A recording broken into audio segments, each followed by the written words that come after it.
Dans Sporty News aujourd'hui, le foot dans la présidentielle française, relation tendue entre Piqué et Guardiola, Mesut Özil fait scandale en Allemagne, Maria Sharapova designer de montres et Cristiano Ronaldo bientôt célibataire. On commence ce Sporty News en vous dévoilant le ballon du tournoi de foot des prochains Jeux Olympiques de Londres. Pas de surprise, il est rond. Mais Adidas a apporté une touche d'originalité en incorporant le logo officiel des JO sur la balle. Le rose ne va pas plaire à tout le monde. Pour l'anecdote, le petit nom de ce ballon, c'est Albert. Trop d'impôts tue le foot, c'est ce que pense le président de la Ligue de football en France. Une réponse à François Hollande, candidat à l'élection présidentielle qui aura lieu le 22 avril. Le socialiste veut imposer à 75% les revenus supérieurs à 1 million d'euros par an.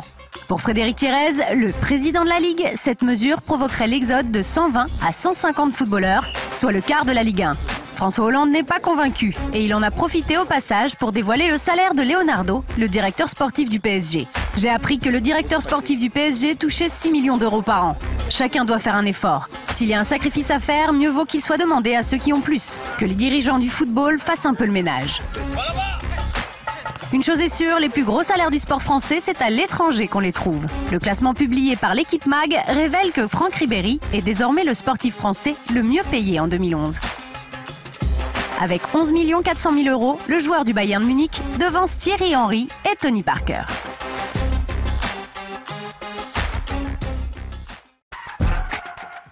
Le Scrabble, Shakira ou le Barça, il faut choisir.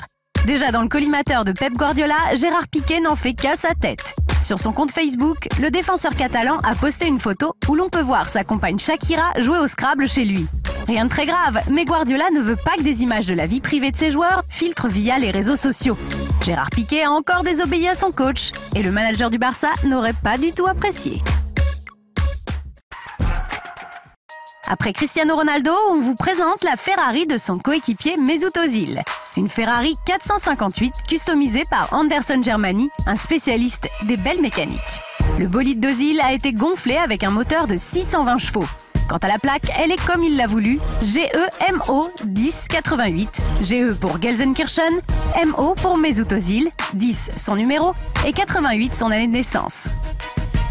L'Allemand est au cœur d'une polémique en Allemagne, pas pour sa voiture mais pour ses virées nocturnes.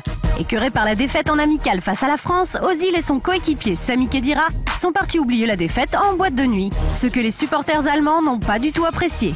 Même son de cloche du côté du Real Madrid. L'adjoint de José Mourinho a récupéré les deux joueurs complètement cramés le lendemain pour la séance d'entraînement. Une info qui aurait provoqué la colère du manager du Real. Il va falloir faire profil bas quelque temps, monsieur Özil. Maria Sharapova est bien plus qu'une championne de tennis. C'est une businesswoman avertie. Invitée du célèbre talk-show américain Chelsea Lately sur E!, la Russe de 24 ans en a profité pour faire la promo de toutes ses activités en dehors du tennis. La belle Maria a offert à la présentatrice un sac rempli de cadeaux. Maline, les cadeaux en question étaient bien sûr une tenue de tennis complète designée par Maria Sharapova elle-même. La Russe vient également de lancer une nouvelle montre pour son sponsor Tag Heuer. L'horloger suisse la suit depuis sa victoire à Wimbledon en 2004. Maria avait 17 ans à l'époque. Il semblerait que Maria Sharapova prépare sa reconversion. Rien ne va plus entre Ronaldo et son mannequin de petite amie Irina Shayk. Le joueur n'aurait pas trouvé du meilleur goût la couverture sud-africaine du magazine FHM sur laquelle elle pose en sous-vêtements. Cet effeuillage aurait provoqué un froid entre eux. Un proche de Cristiano l'a même confirmé au journal portugais A Bola. Le couple n'est plus sur la même longueur d'onde. Le Portugais ne serait pas d'accord avec les récents choix de carrière d'Irina.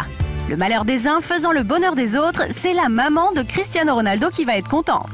Dolores n'a jamais aimé la Russe, la trouvant trop provocante et indigne de son fils. Finalement, la star du Real Madrid aurait peut-être fini par écouter les conseils de sa maman. Andrés Iniesta va faire ses grands débuts au cinéma. En pleine réussite avec le FC Barcelone, l'Espagnol est loin d'en avoir fini avec le football. Mais il a voulu tenter sa chance dans le 7e art.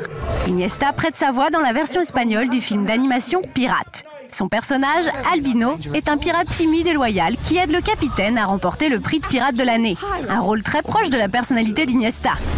Le film sortira le 29 juin en Espagne, à 2 jours d'une éventuelle finale de l'Euro 2012.